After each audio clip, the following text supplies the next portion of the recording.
Aprenda com Eliezer. Olá! Agora nós vamos dar sequência aos nossos estudos de língua portuguesa. Você sabe que a língua portuguesa tem vários sistemas. E um dos sistemas, que é o que estuda o som da língua, é o que se chama de fonética. O estudo de fonética é muito importante, porque ele serve de base para separação silábica, para acentuação gráfica e até mesmo ele serve de uma referência para decisões sobre ortografia, sobre a grafia de uma palavra. Então, em que consiste a fonética? É o estudo do sistema sonoro da língua. Então, vamos lá. Relacionado a isso está o conceito de fonemas. Fonemas são unidades de som. Então, da mesma forma que eu posso falar que letra é unidade de grafia, fonema é unidade de som. Elas podem e não podem ser correspondentes. Vou dar um exemplo para vocês. O gato e a girafa estão próximos no parque. Observe essa frase.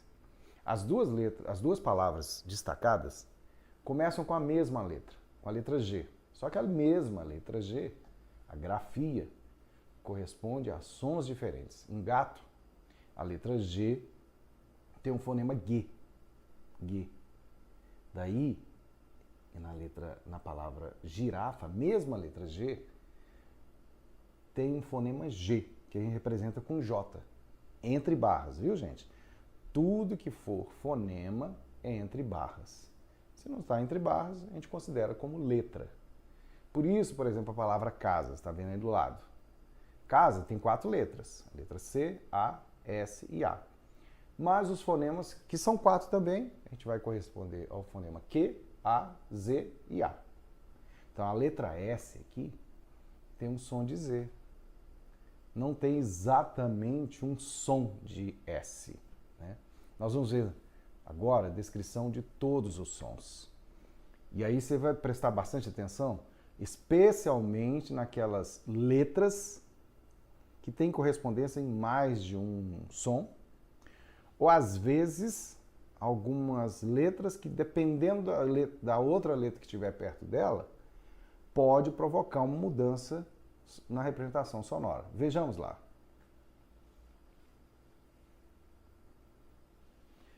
A letra A, ela tem, quando a palavra haja, tem um som de A. Gente, existe uma distinção do primeiro A para o segundo A, só que nós não vamos entrar nesse detalhe, não. Isso é para quem vai aprofundar em pronúncias, isso quem trabalha com fonoaudiologia, linguística profunda relacionada à fonética. Para a gente aqui, basta saber que o A tem som de A. A letra B, né, é um fonema consonantal, determina os movimentos da boca, do maxilar, dos músculos da face. Olha a letra C, tem 2 fonemas. A letra C pode ter o som de S, como em cebola, e pode ter o som de K, como em casa. A letra D só tem um fonema. A letra E pode ter o fonema E, fonema fechado, ou o fonema E, que é o E fechado, que a gente representa com E maiúsculo, entre barras, porque é fonema.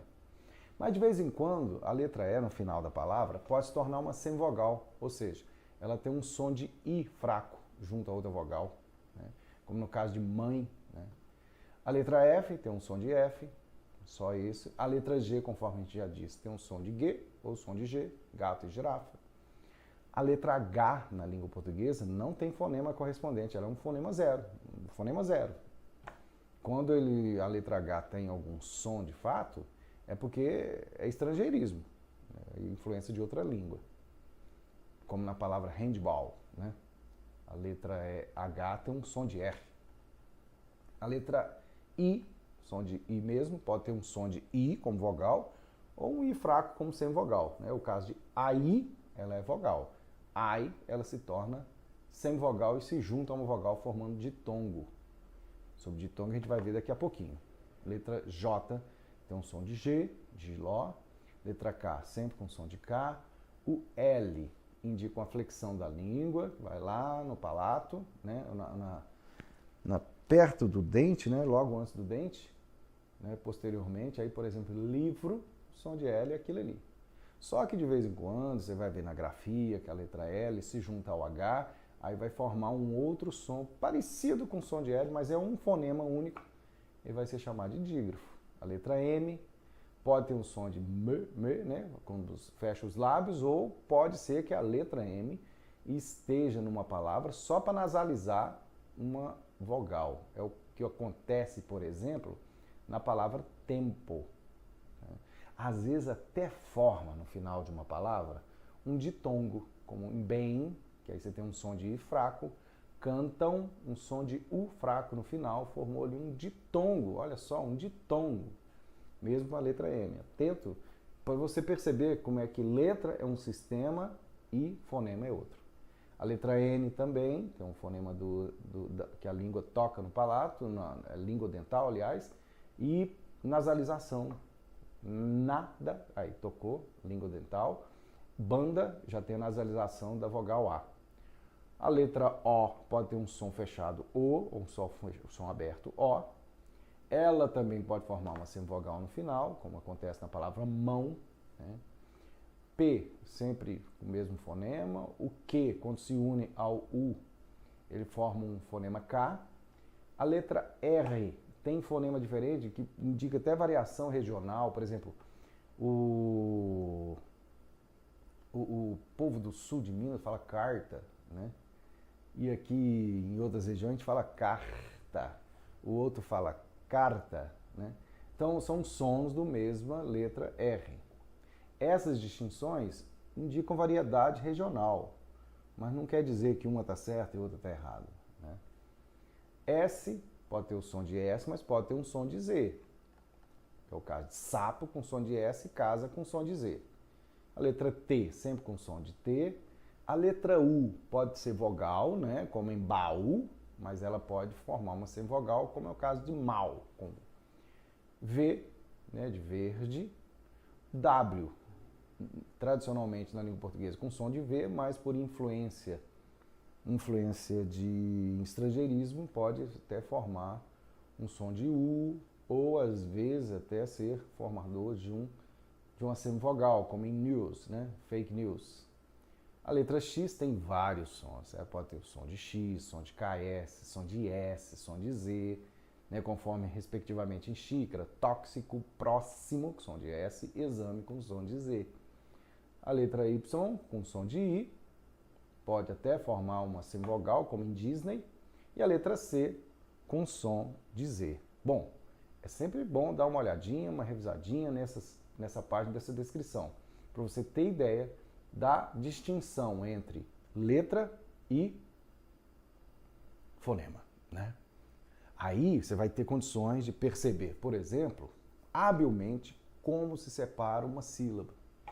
As sílabas podem ser monossílabo, quer dizer, uma palavra pode ser monossílabo com uma sílaba só, portanto, que é o caso de pé, já. E aí, gente, ó, não tem terror. Em cada sílaba só pode haver um fonema vogal. Então, a quantidade de sílabas de uma palavra é a quantidade de fonema vogal. A, E, I, O, U. Beleza. Aí você vai ver a classificação comigo. Pode ser de uma sílaba só, monossílaba. Pode ser de mais de uma sílaba. Então, se for com duas, a palavra é de sílabo. É o caso de cedo e aqui. Pode ser trissílabo. É o caso de beleza, que tem 3 vogais, 3 sílabas. Saudade, 3 vogais. Lembra que o U de saudade é semivogal, não é vogal. Então são 3 vogais de sílabo, trissílabo. O substantivo colocação, aí já tem um O 2 vezes, o A 2 vezes, 4 vogais, então são polissílabos, esses que têm mais de 3 sílabas. Beleza. Aí, outra observação em relação à fonética é que fonética nos chama atenção a tonicidade.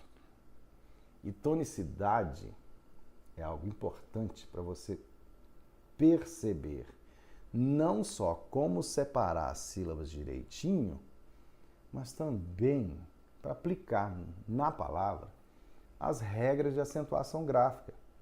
Porque a nossa língua tem uma convenção gráfica de acentuação. Acento agudo, acento circunflexo, né? O acento grave, tudo bem. Mas para você empregar bem isso aí, você tem que ter noção de tonicidade. Tonicidade é a noção de qual é a sílaba mais forte, qual é a sílaba que é mais fraca, que a gente chama de átona, e qual é a sílaba que fica assim entre uma e outra, que a gente chama de subtônica. Então vejamos lá. A sílaba tônica é a sílaba pronunciada com maior intensidade. Bom, na palavra comida, o mi é a sílaba tônica. Co e o da são átonas. As átonas são pronunciadas com menos intensidade, então ela pode ser antes da tônica ou depois da tônica. Pré-tônica antes e pós-tônica depois. Na palavra beleza, o lê é a tônica. O B e os A são, respectivamente, pré-tônica e pós-tônica. Agora, na palavra cafezinho, tem algo muito interessante, porque a palavra cafezinho vem de quê? Café. Qual que é a tônica em café? O fé. E aí formou a palavra derivada de café, a palavra cafezinho. Qual que é a tônica agora? O zin. Mas você nota que o fé ainda tem uma forcinha? Cafezinho. Aí o fé, que é a tônica da palavra primitiva, a tônica da palavra anterior na formação, é chamada de subtônica. A subtônica era acentuada até 1971. Ela era acentuada com um acento igual aquele acento de crase, acento grave. Agora acabou com isso desde 71, né? 18 de novembro de 71. Então, subtônica a gente identifica para ter uma noçãozinha assim de que ela parece uma tônica. De vez em quando eu vejo alguns alunos acentuando subtônicas. Subtônicas não recebem acento. Aí escreve assim, econômica, tem acento. Economicamente, vai lá e põe o miserento do acento em econômico outra vez. Não, não tem mais não, acabou. Então a tônica vai ser em men, economicamente. E existe uma subtônica, tá, mas aí você fica esperto com isso, porque na palavra derivada ela vai perder o acento, né? O que mais? Podemos verificar a posição da tônica. Ela pode ser oxítona, aí a tônica é lá na última sílaba. Paroxítona, vai ser na penúltima. Aí a palavra maré, olha lá, a tônica está na última. Doce, está na penúltima.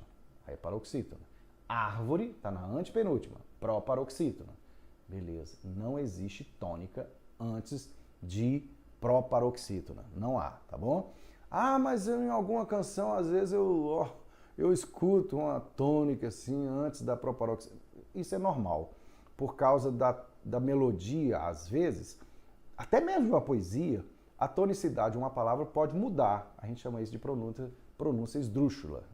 Tá? Foge ao padrão, não é culto, mas se justifica por alguma métrica, por alguma musicalidade. Tudo bem. Mas aqui nós estamos mais preocupados com aquilo que seria o padrão no uso da língua portuguesa. Vejamos mais. Os dígrafos.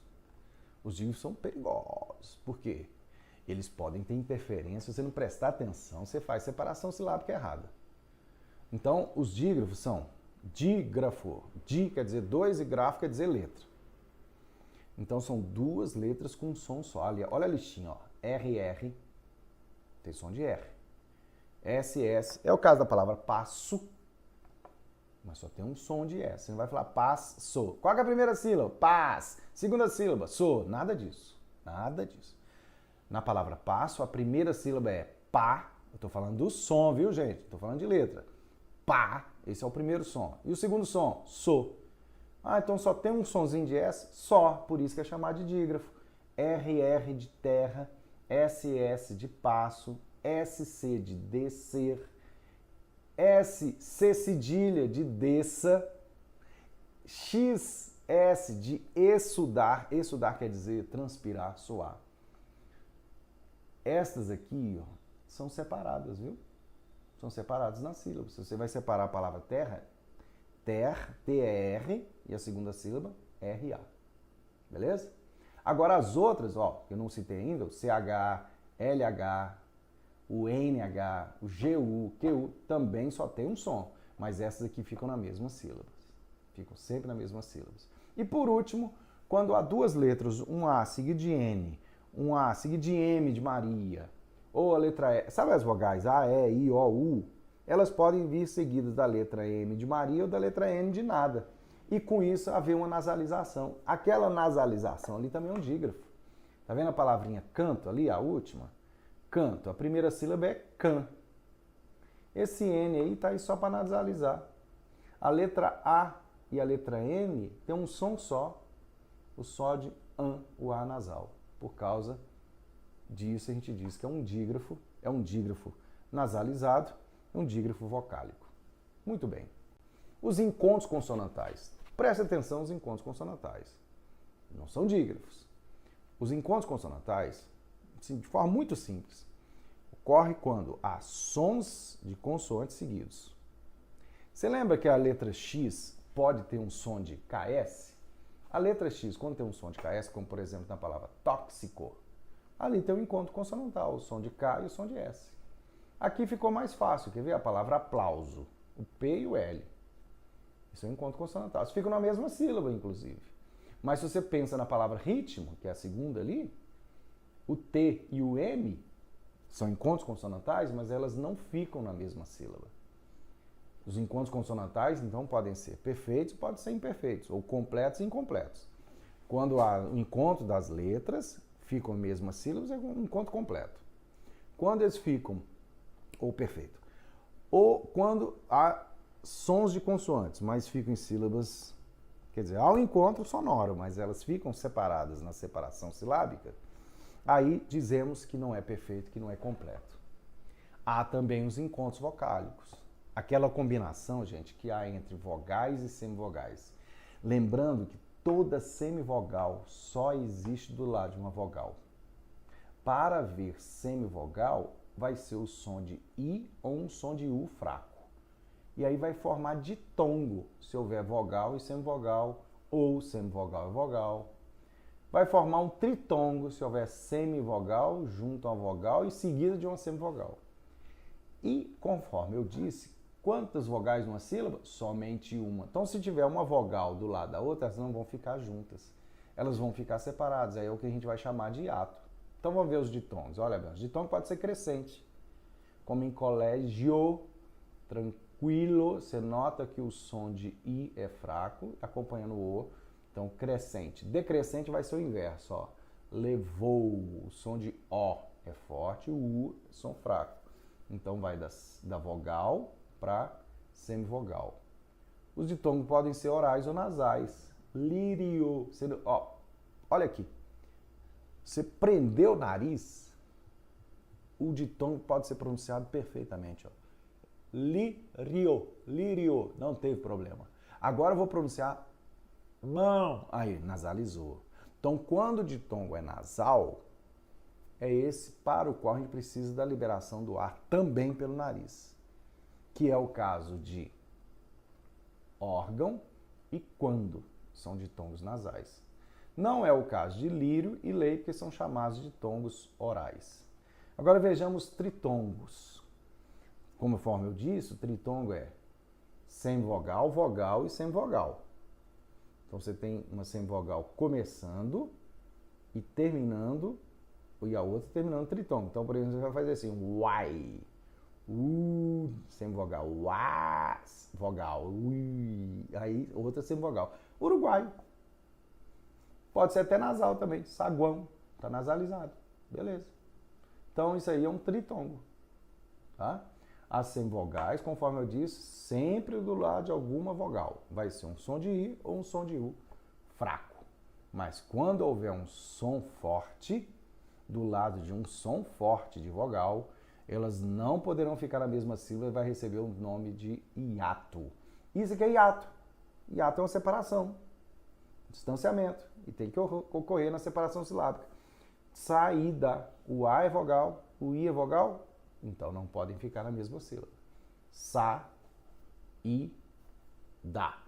3 vogais, 3 sílabas, e as vogais A e I são separadas por causa disso. Muito bem. Vimos, então, fonética e todas as classificações envolvidas em fonética. Nós vamos seguir agora resolvendo alguns exercícios para fixação.